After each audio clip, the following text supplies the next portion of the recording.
What's up, everybody? Again, welcome to the episode of Games Recap.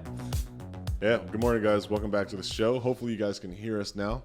Let me know in the comments if you can or can't, because we do the raisins in the potato salad. We do see the comments, and thank you guys always for being our backup as we get things rolling. Larry Charles here, one half of the team. Brandon Pham doing tech support on the right. I'm going to fix this camera because it's a little off center. I must have hit it on the way. All right.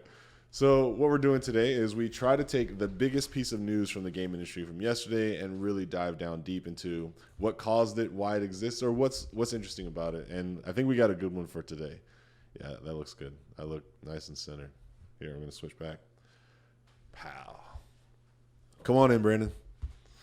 Introduce these good folks to all the reasons why we do what we do, but how they can help us. Yeah, I still am a little off. I got to fix that. But yes, if you are joining us live, obviously you're on twitch.tv/blue_champs. And if you want to watch this later or get any footage from our previous episodes, you would want to go to our youtube.com/bluechamps. If you want to support us directly, you can go to patreon.com/bluechamps to get any of our other shows a week early. Games Recap is always going to be uploaded the day of. But all our other shows, we're talking about Backseat Gamer, blah, blah, blah, blah, blah. You can get that a week early. But more specifically, you can turn Games Recap into audio podcasts. Listen to us on your commute, on the toilet, anywhere that you will listen to podcasts. And then one last thing, if you want to just go ahead and click that subscribe button on our Twitch, become a Twitch Prime subscriber, that helps us too. Either one. Yeah, just be involved. But be involved. And so let's go to today's topic. This just keeps creeping back up. Bam. Right? So we have Shenmue back in hot waters. I seriously thought after Tim Sweeney said we're going to refund all people. I think that the offer's very much still on the table. Yeah. And it is at a point where they want those people to take the refund and leave them alone. But the issue is now that anybody that was promised pre-order content backing on the Kickstarter platform won't be getting it, period. How many different ways can this get messy is what I want to know. It's like even to have Epic try to step in and take a bullet for you and like take money out of their pocket to make this game a reality. You know, it's called Quan Lee, whatever that guy's name is. Yeah. The main. Yeah, they switched to the Sarko so you see what we see. How many times? 3 times at least. Shenmue 3. So from day one, when the Kickstarter campaign happened, it was during that period of Kickstarter where well-known developers with the means and the funds was kind of corrupting that platform, in my opinion, right? Yeah. It was a platform for people that didn't have the access to get their games funded any other way. Yeah. But of course, the greedy bastards saw it more as a marketing platform than an actual funding. Here? Exactly. And free money, right? Yeah. Because there were no measures in place to check them, and they took advantage of that. So Shenmue was on the cusp of that. They were at the tail end of that, where I felt when I saw the campaign for their game, I was like, these guys, these motherfuckers, they have nothing going on. And if anything, it was more like just a self-gratifying, but also proving to their publisher, yes, see, there is public interest. People do want it. Like give us the real monies. I understand the public interest gauging, right? Like using Kickstarter as a way to predetermine like sales potential. That's in a sense better than a pre-order, because in a pre-order your game is usually 70 to 80% done by the time that you start talking about announcement dates and pre-order dates and things like that. Yeah. Whereas Shenmue 3 might have been a PowerPoint deck and a brief design document at the time that it goes up on Kickstarter. Maybe they had some early assets, but definitely not 80% of the way down the track. Yeah. But they were getting money for a game that didn't exist yet. So I understand it as like, wow, this is a great way to really feel the pulse of if this is a good or a bad decision. Did we get 100,000 people's interest, or did we get 4,000 people's interest? That's a valuable metric even to a top-end developer. Yeah. It's just that getting it through Kickstarter really hurts and kicks the soul of why Kickstarter exists. It's helping the people who can't reach or who don't have access to basically have a platform to reach hundreds of thousands or even millions of people with their pitch and try to get money. Yeah. Just call them shit starters because that's what they do. It's like, you ever go to New York subway, right? You see the performer guy like on his guitar with his case, and he's got like $10 in there. Then all of a sudden, Bon Jovi is like, "What? You get paid like this?" That's exactly what happened. And then they open up their shit right next to across yours. You know what I mean? I like the good old days where it was quality content, and then in exchange, donation or whatever. Speaking of which, DeBello just subscribed to us at Tier 1. Shout out to DeBello. Thank you so much for another Subway sandwich in the bank. Subway sandwich. It feeds us another day. You can eat twice this week. Twice this week. Thank you. Exactly. Thank you so much. For anybody, we would love know your thoughts. If you're on the Twitch stream at any point, just drop it. We will continuously check on that. But the Shenmue 3, I've been a fan of Shenmue since Shenmue 1. Right? It's still, to this day, is very unique because the type of RPG fighting mechanic is only available in fighting games, right? And maybe like an offshoot mode in Tekken, right? But never really dedicated. It's mostly shooters, and it's mostly, if anything, a lightsaber or sword, right? As the next step, but never fist-to-fist combat to this day. So Shenmue still has a lot of weight, a lot of uniqueness, and a lot of interest, obviously, to be successful. Right? It's I would say it's cult classic. But now it has an opportunity with Shenmue 3 to like really sell and really do well because it's modern. I saw the demo and like I thought the graphics were going to get taken at least 2 steps further than it was, but it's still better looking than Dreamcast, and Shenmue 3 exists. They basically dust off the CD and just throw some normal maps to it. Throw some normal maps on it looks shitty, right? It definitely looks shitty. You're definitely paying for a Dreamcast Plus game. Dreamcast Plus. Yeah. And this is beyond, like, I don't see how Epic is still like allowing people to refund. I think that's the best course of action right now for any backers right now. It's like just get your money back.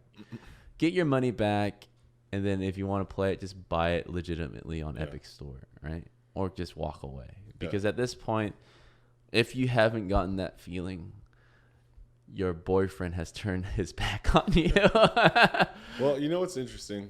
I don't know if it's a dollar for dollar conversion, but imagining if I, a year and a half, 2 years ago, was a Kickstarter backer for Shenmue 3, right?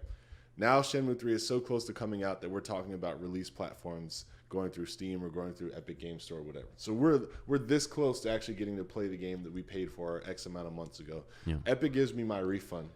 What's the likelihood that I don't actually just then go right back and just buy it on Epic Game Store? I think that's what they're betting on.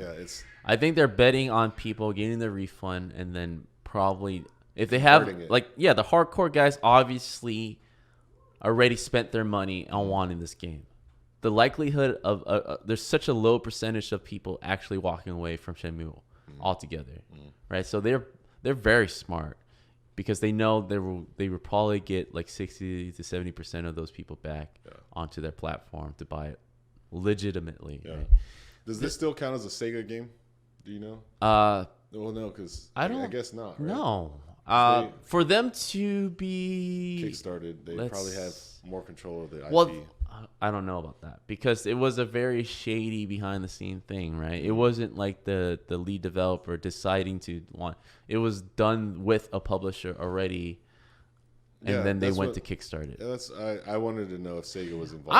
I just don't want to deal with the developers, man. These are like the shadiest developers, and it puts Kickstarter already in a bad place, in a further bad place. Like, at what point does those guys over there, like, can you stop mentioning us? Period. Like, you are dragging our name in the dirt right now. Kickstarter for game development funding is going to become such a ghost town pretty soon. I still go there to fund photography related things, tech related things that I think are cool, but not so much games anymore. Yeah, so let's read this. It's pretty short, right? It's basically is in the spotlight for absolutely all the wrong reasons. Deep Silver and the cash advance from Epic Games to become an Epic Store exclusive. There's another issue that just come over the horizon that it's all the fault of WiseNet. That's the name of the company. Yeah. WiseNet. Ugh. Any company that has letters only is always a scam in some way. We were just talking about G2A the other day. Now we're talking about WiseNet. I blame it on freaking website, what do you call them? Website squatters who buy like 50, 20, 30, Come 50, on, 100. there's plenty of names out there that is better than WiseNet that isn't taken. Every .com is just sitting out there with like, we want to buy this website? No. $3,000. Letter company names are scams, right? Period. Anyways, the backers of the game on Kickstarter will not get the pre-order content that comes with the regular or deluxe release of the game. In a comment posted on the Kickstarter update, I'm surprised they're still updating their Kickstarter. Sorry, hey guys, just wanting you to know we screwed you in another way.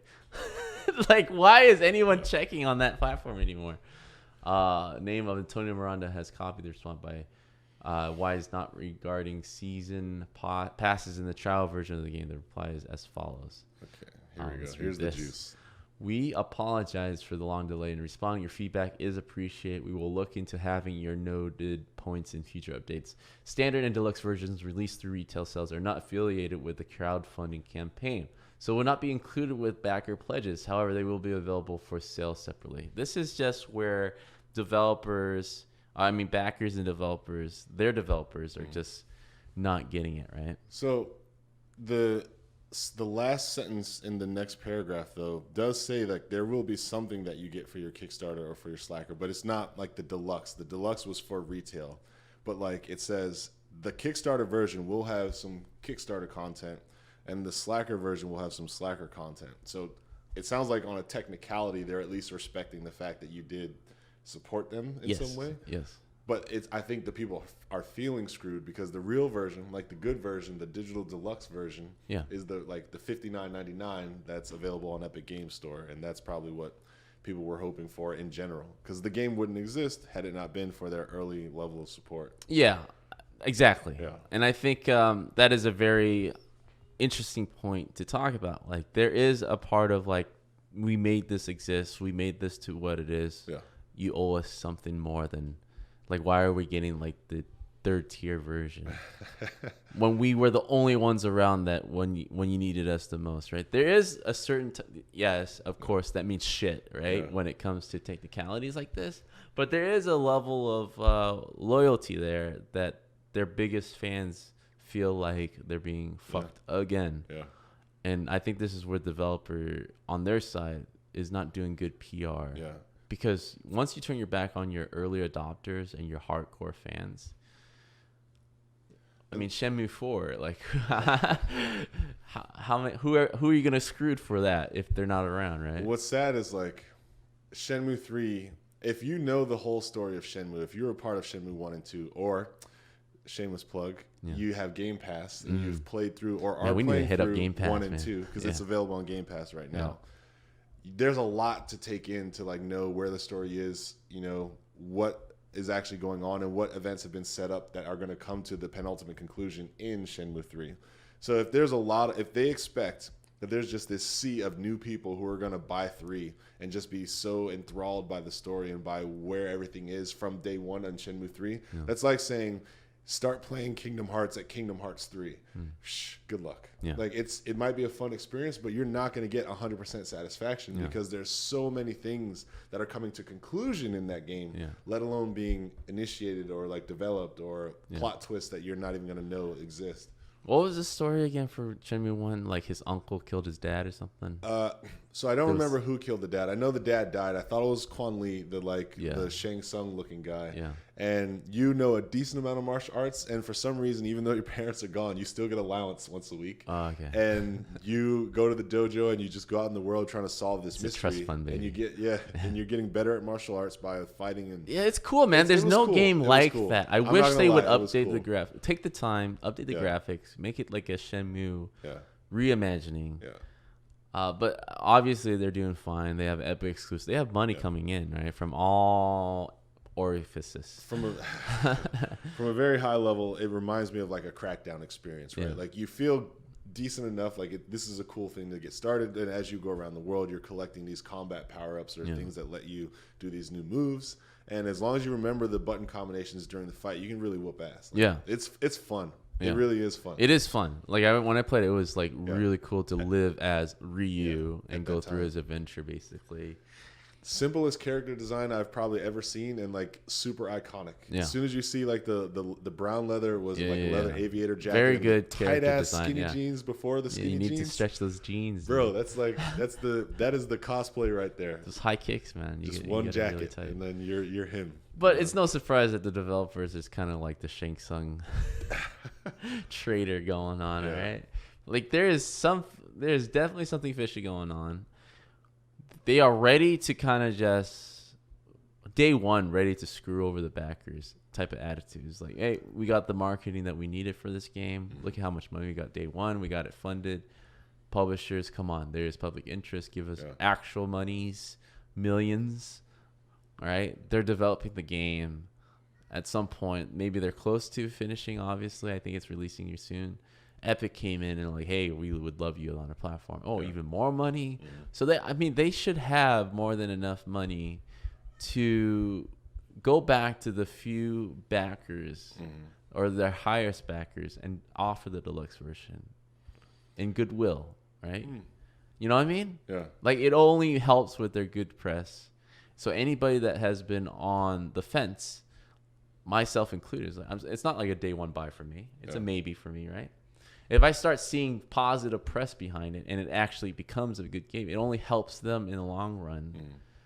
With Epic's, push to market it, they're going to make more than enough money back with positive press behind them.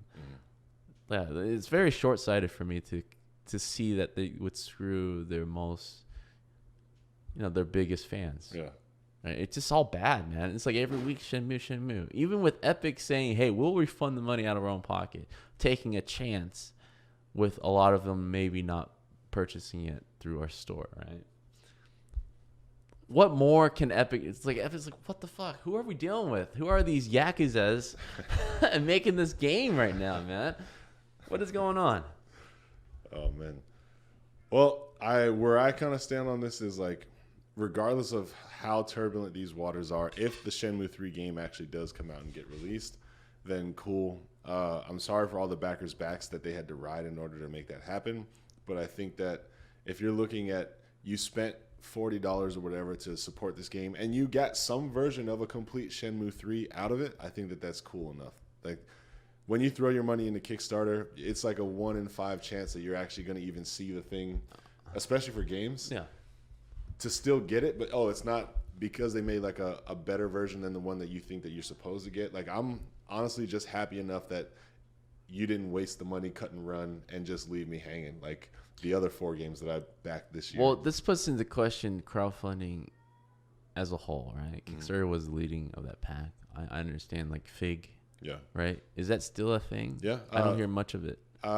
I personally haven't seen anything come across my radar, but I'm very so there's still every month. Still so Fig is the other platform for people who don't know. Yeah. That allows the backers to be actual investors, an actual investment that will profit from the game's selling. It's a very interesting model. It was in the height of crowdfunding with Kickstarter really making a lot of news. Yeah. But it's fizzling out. Like aside from us hearing from our guests and friends and developers having some type of donation button on their direct website, I have heard nothing much about crowdfunding for games lately. Like nothing great. It's always been bad news since. I would imagine before that people really thought that was an option, right? Kickstarter comes out as the pioneer. Like they're the first penguin in that area for making it easy to reach massive audiences, to have an infrastructure set up to get you like funds from the community. But 90% of that community is probably a community that you built yourself. Yeah. You know what I mean? That you have reached, you have depth through your social contacts, through whatever things that you've done to earn good press and publicity. There's people who already know about you and who want to support you, who want to see you do well.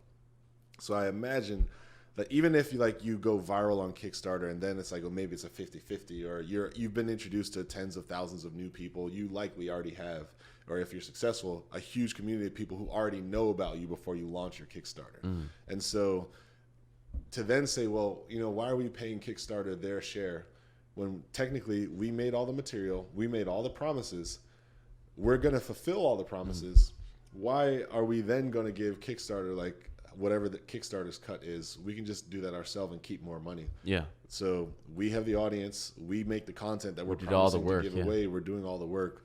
Yeah, let's go to PayPal and hook up a donate button because PayPal just wants like 1.9% of the transaction or whatever. I don't know what the math is. Way lower. Like pretty much a credit card transaction exactly. plus a PayPal 25 cents on the dollar. I don't know, something like that. And that is donation money, as in like, hey, cool, thank you for helping us. There is no like, oh, make sure you put your tax information in so that when we sell this game, we know how to get you your like $6.19 of revenue share. So. Mm-hmm. Yeah, so going back to this, let's read this. A season pass is not included. That makes sense. Yeah, of course. That's new content that you didn't pay for back then. Yeah, like I'm not even arguing for the developers to give the deluxe version because that is after the fact. But you have to throw a bone here because you have to think about those backers first. It's like, what can we give them that satisfy, what they've been dealing with us, like especially now. Like you can't keep doing this to them, and expect good results. I would make the backer version available like 2 weeks early, because that is a significant amount of playtime, especially if any of those backers are streamers. They get access to the content early, and that is probably enough to make them feel special. I'm guessing because it's not going to cost them any additional money. Plus, Shenmue 3 is a single player game. You know what I mean? Like you're not giving anybody an RPG heads up in an MMO. Yeah. So the ramifications of doing such a thing is actually not as grave. So you're giving the backers an opportunity to feel great. Like, hey, look, we know the digital deluxe, whatever version is going to come out 2 weeks after we send you the free code for your Kickstarter or your Slacker version. So, thank you for helping us. Here is something that we can do to at least let you know that we appreciate you and we just, aren't in it all for self. Because there's one thing that you do when you make a move like that, which is you ruin future business opportunities. Like once you play cards that show that like, hey, we helped you and you didn't care, the next time you're in a position asking for help, the next time they're like, hey, cool, so let's put this game on Kickstarter and see how much public interest we can get. Completely skewed perspective because you might even have people who just will refuse to do it just because they knew what you did last time. They don't support. Yeah, it's so short term for them to kind of think that once Shenmue 3 is out and we sell a good amount of copy that we're going to be good forever, right? I'm sure they would want to continue the franchise as Shenmue 4. Or at least even if they do a remaster of Shenmue 3 with a legitimate graphic update. Like it would create more revenue stream, most definitely. Don't change the design, don't change it. Just update the graphics. Even if you take Shenmue off the table, just as a business, right? They want to continue making games. They've put together a team. They've made a game product. Shenmue 3 or not, their next move is likely going to be to want to make another game, right? Yeah. But you've tarnished the prestige. You've tarnished. It's not just the game. It's the developers, like you said. If they want to make another game, like you said, the only person to have been able to kind of crawl back from like almost a company bankruptcy or whatever, right? A company tarnished reputation was the No Man's Sky guys, and it took them 2 years in complete silence, probably working really hard to earn back the trust with an update, and that now they're doing better and everybody is on their side again. I had a coworker, Mal Blackwell, who loved that game. Like, every time I saw him play it, he was just enjoying himself. Yeah, and it took 2+ years of extra development time to make it the game that they promised, right? And it was important for them to do that.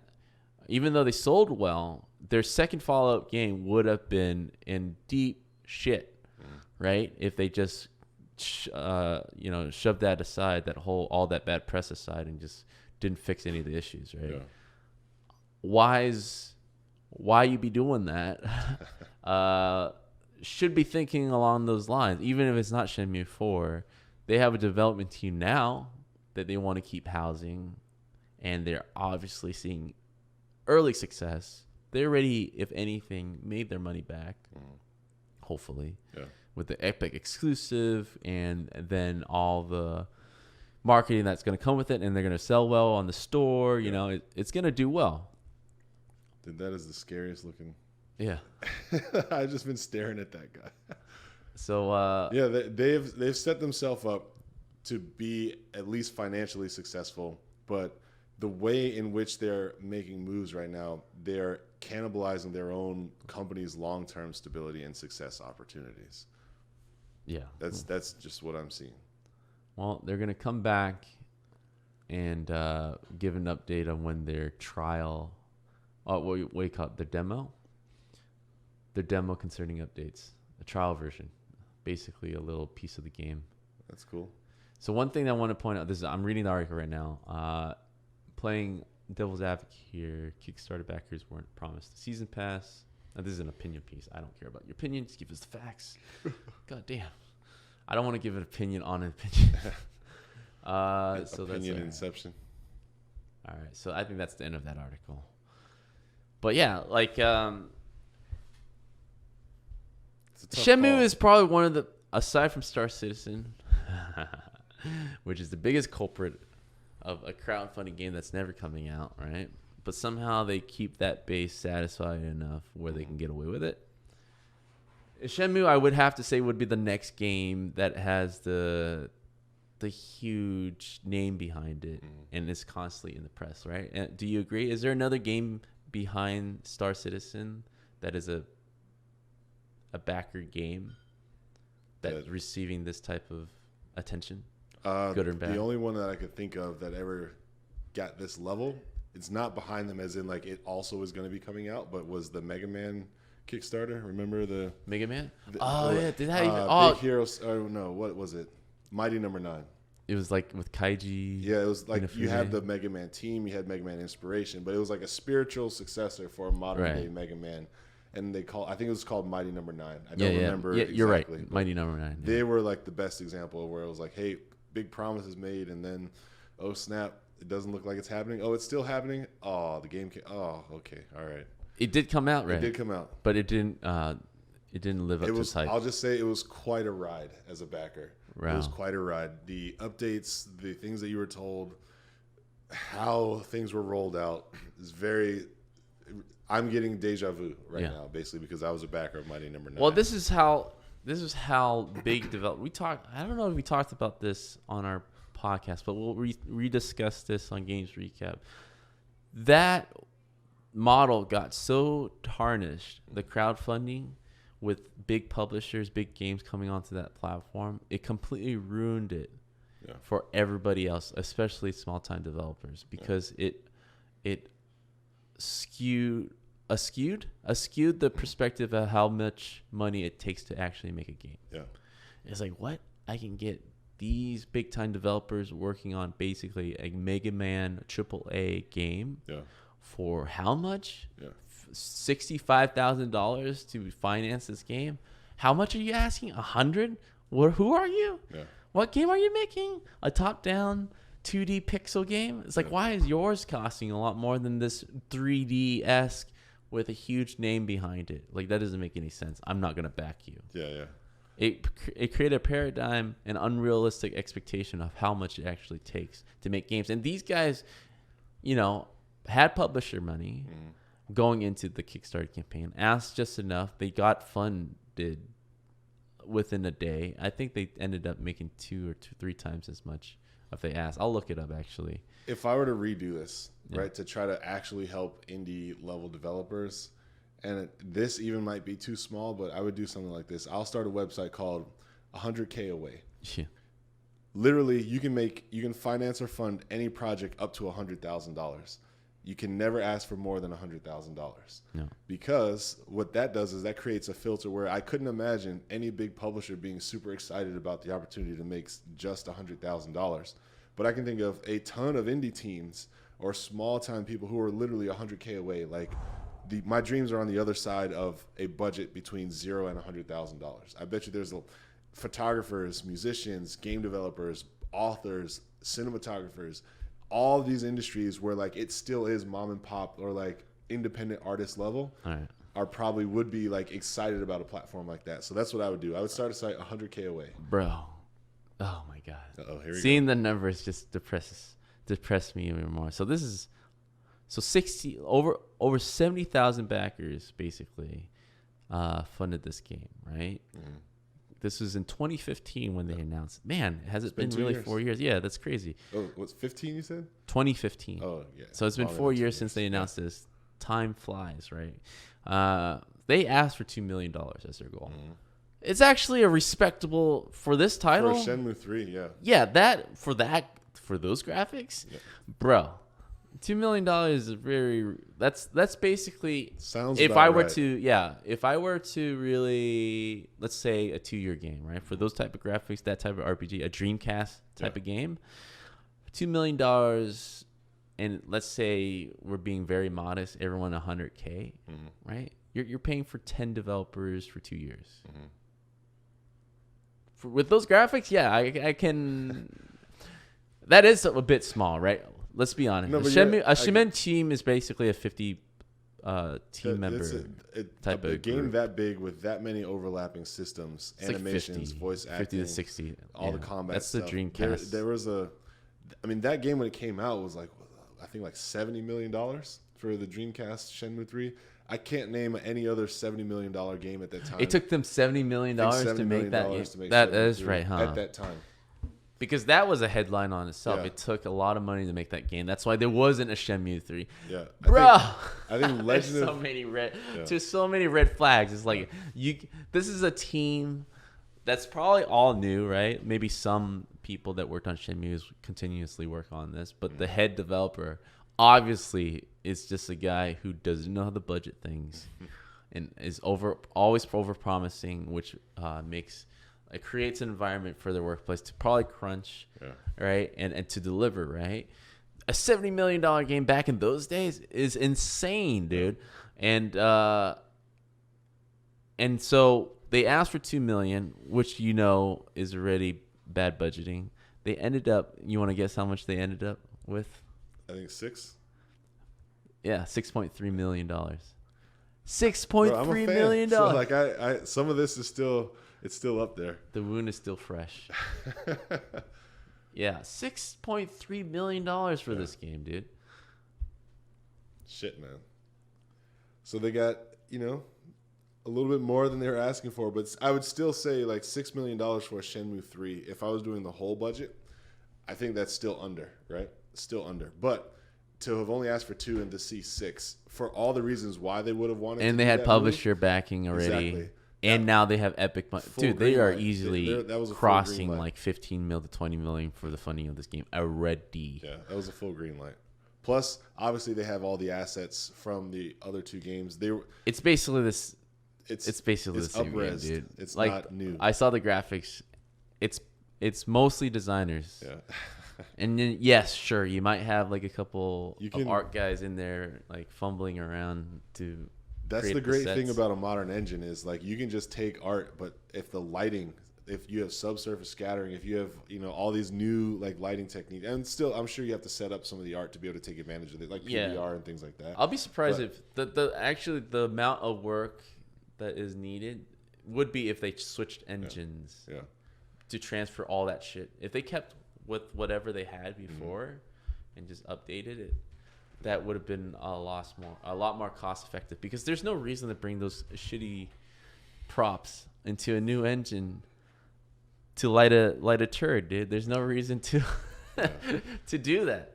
You get puppet mouth again, where just like the bottom teeth move when they talk. Yeah, hey, mister, wanna wrestle? So we say if we were to make a Shenmue game, it would take a lot more money than 6.3. But if you had 6.3 to work with, right? That's how they should have thought about things. But we're not. They're not in the news about like overspending, which they are probably right now, knowing the history with them. They're in the news because the loyalty, the fans that prop them to where they are, is kind of just being shot in the kneecaps right now. Repeatedly shot in the kneecaps. It sucks. But don't worry, people remember, man. Especially these days when the internet makes it super easy to remember. Yeah. Kevin Hart still apologizing for old tweets. But it makes me makes people on the fence like myself who knows a little bit what's going on don't want to support that. Yeah. I don't want to support that at all. Which is, again, even though Epic is doing their best, they're getting collateral damage from the press by supporting a developer team that doesn't support their backers. Yeah. It just sounds all types of bad news. And it again paints crowdfunding in a bad light. Like news like this, Shenmue, Mega Man, Star Citizen, repeatedly just telling people not to give money to developers that need it. Don't support directly to your developers. I had a really interesting conversation with 2 fans of Star Citizen recently. I was meeting up with some friends and game developers, and it was like just like a party of people from different industries, but there was these 2 guys. One was, they were a team of music producers, and they were talking to me about like, oh man, Star Citizen is a great game. Like, I'm in love with it. Like, I want Star Citizen to succeed because they delivered on their promises. And so, like, internally, I'm like, are you fucking kidding me? People that are repeatedly they're playing. friends, and they're both musicians, and they work together on, like, different types of music. They're starting their own production studio.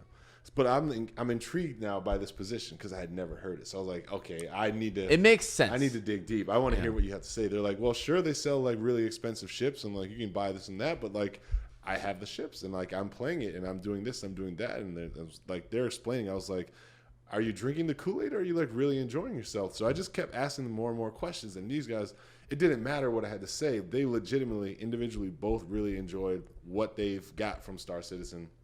They feel like their money was well spent, and they're excited about new features that are coming down the way or coming down the pipe for Star Citizen. So I was just so shocked because I had already written it off as like, even though my friends worked on that game, and I'm glad that my friends had jobs. Yeah.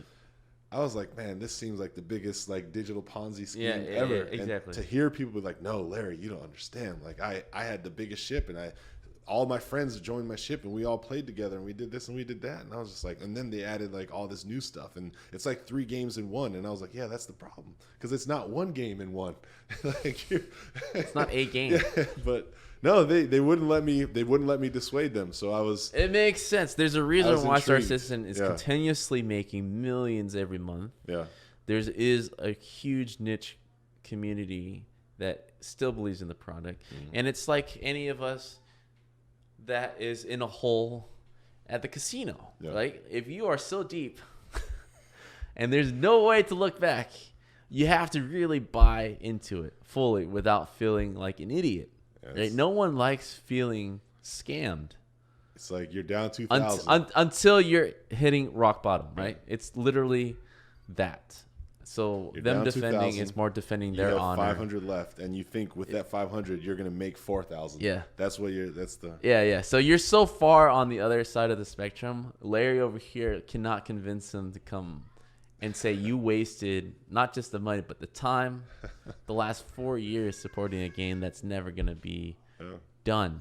There's no reason for those type of games to be done.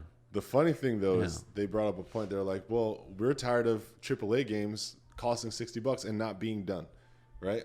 And they're like, if you go and buy any modern game, you're gonna get day 1 patch. You're gonna play it. It might not even be a complete game. How does that make any sense? No, well, it does make sense. What was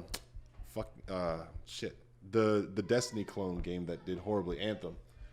They use that as one of the examples of like you're expected to buy in at $60 and you get an incomplete game. That is a. So that's what they brought up. So I was like, I'm listening. But that's a jaded example. I'll use the same example. Sorry. All right, let's say that Anthem, you paid $60. I gave you the game, and you're like, what the fuck? It's not done. I was like, hold on, give me another $60 and I'll start finishing it. Yeah. And then another $60. That's what Star Citizen is. What are you talking about? That's exactly. Instead of spending $60 and saying, yes, you've been screwed, you are now in the hole for $2,000 because you paid for Anthem 20 times. Yeah, that's because I said it's not done yet. Like I acknowledge it's not done. Yeah, of course it's not done. It's the biggest game of all time. It's never been done before. You are on our ship pioneering this new venture with us and we're gonna forge new ground. Oh, that sounds like very interesting. Thank you. Now if you donate this month, it will help us get more done in a few minutes. Yeah, so I haven't changed my stance on it. I'm still not a fan of the game. I don't play it. I'm not probably going to buy in. Yeah. But I'll say this, if people who have bought in are legitimately enjoying themselves, then I'm very happy for it. You dodged a rocket, let alone a bullet. You're riding the rocket, dude, at that point. But yeah, this is the saddest thing about the Shenmue fiasco for me is that the big developers, again, found a way to screw and really burn down an avenue for the smaller developers. It used to be a place. It had a lot of hope. Double Fine were one of the first that crossed $1 million in funding. I was like, oh shit. People who have an idea can actually directly connect with people on a platform. It was really exciting that first year, right, when it really made big news. Yeah. It's so sad that, and Kickstarter should have done something at that point. It's like, you're a big time developer. All right, do you have a publishing deal? There should have been more of a vetting process at that point, where it was like the opposite of qualification. Yeah. It's like how many games do you have under your belt? Who are you? Are you still employed? Yeah. Right? Do you have a publishing deal on this game? Oh, you can't qualify for this. You just can't. I'm sorry. It's going to ruin 5 years down the line what Kickstarter would mean. Like, if they had none of those bad deals happening, those big greedy bastards that are like under budgeting, over promising, right? Kickstarter would have been a way bigger platform right now. Yeah. Like, in my mind, like, it would have been the perfect place for anybody like us to go on there and have a legitimate chance of getting funded and having a huge level of support and positive energy going into it, right? It's completely gone now. It's destroyed itself. Like, Kickstarter, those guys are idiots for not seeing this being a problem. Well, I'll say just for at least the gaming sector. I think all the other sectors are still strong. The tech, the like small time inventor, the artists, the musicians, I think are still finding success on Kickstarter. Yeah. But they're asking for like 20 grand and they're giving you like a $9 product and they're only asking you for $5. You know what I mean? Yeah. Or at least the musicians. The tech guys are still like, hey, $300 for this new tripod that heats your coffee and charges your USB. So it's still doing well in the other industries. There's still a lot of other things that are like successful on Kickstarter. But and most likely that's probably why their attention is like, whatever. The game is just it's fizzling out. It was a huge it was a huge part of their platform. It was huge. It was a good percentage of the gaming sector helped Kickstarter become solidified as like a legit believable platform because of the virality of a lot of the projects from the gaming sector. Yeah. I can say that 100%. If you got $3 million, $4 million, $6 million worth of contributions coming from people, I know a lot of those, especially like from the Double Fine to the Obsidian one, or not Obsidian. Was it an Obsidian Kickstarter? Yeah, the before Obsidian went to Fig, they were on Kickstarter for what the hell's I should know the name of this damn game. It was number 2, Pillars of Eternity 2, right? Wasn't that? I think that was Kickstarter. Or no, the original Pillars of Eternity was Kickstarter. Yeah, I thought that was In Exile. No. Pillars of Eternity 1 was on Kickstarter, and that was after the Double Fine game. And I think like from Double Fine, Pillars of Eternity, and then there was another game that did like gangbusters on Kickstarter. So many new people found out about Kickstarter. Yeah. I mean, the nerd culture, the nerd and geeks that's their lane, right? Yeah. I mean, we would shell out thousands and thousands for action figures and just like novelty things. Yeah. So of course, when there's a platform that allows you as a promise, I think that core group is very good with spending their money. Yeah. And it's sad that Kickstarter guys and business people over there didn't see that as like a blossoming, huge, important sector of their business. Yeah. And didn't step in and start like vetting a lot of the bigger developers coming onto that platform and ruining it. It's just so sad. I mean, do you see any way for them to kind of earn the trust back? Do you see any good PR coming back from that? For Kickstarter or for just Kickstarter for games? Like, is that like just a dead horse now? I think Kickstarter for games could still work if they took it seriously enough to actually try to solve the problems that were created or through the exploitation of their platform. Yeah. If they put resources behind it, try to rebrand and identify, like literally curate the first maybe 4, 5, or 6 projects and then actually add in extra boosts for marketing, I think they could make a second attempt at like, hey, we're doing it right now. Look at these 5 projects. Yeah, if they come out like that and say a Kickstarter for games program, like you said, like a dedicated program, this is just like our gaming initiative, right? I think that'd be huge. Like, because there's still very few resources out there. I know people are doing Patreon, but even Patreon doesn't. It's not very clear, right? Yeah. There's really nothing else still for people who want to fund there's Indiegogo. Yeah. But Indiegogo is beyond just games as well, right? It's everything else. Indiegogo. Well, I can't verify, but I think Indiegogo is just an alternative. Okay. It's just another way to do crowdfunding, and GoFundMe another way to do crowdfunding. The good thing about Indiegogo, I never hear anything bad about Indiegogo. I never hear anything big from Indiegogo. Yeah, that too. Not a lot of people are going over there. And again, if any really savvy, awesome web developers are out there and you want to help us make $100K away, come hit us up, dude. Hit that donut button. Yeah. 100K away will solve all these problems. Pretty much. So let me throw up some music. Okay. And then I'm going to start taking away. So this is, of course, we're nearing that hour for anybody that's joining us. We are, of course, Brandon Fanner and Larry Charles. We're here at 10 a.m. every morning for Games ReCAP. We take the biggest news and give you a game developer's perspective on those news. You can join us, obviously, or continue to join us on our twitch.tv/blue_champs. We do chat with the audience. We want your opinions as we are discussing topics. If you are watching this later, obviously you're watching this on our youtube.com/BlueChamps. If you want to support us directly, you can go to our patreon.com/BlueChamps to make Games ReCAP a daily audio podcast where you can listen to on your commute or anywhere else that you listen to podcasts for.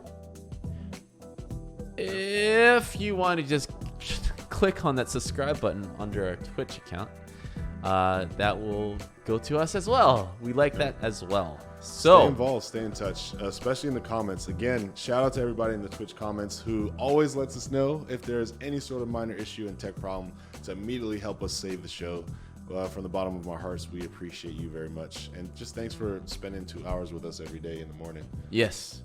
Well, speaking of 2 hours, right, if you are keeping count, we are ending our first hour and we are starting our next hour very soon with our Gamesco Online show. We do have an awesome guest, Jonathan Holmes, who works for Quixel, to give us like a demo, like a great environment art demo. So tune in about 5 minutes and watch that. You don't want to miss it. Yeah, seriously. All right, guys. Thanks for watching and consider yourselves recapped.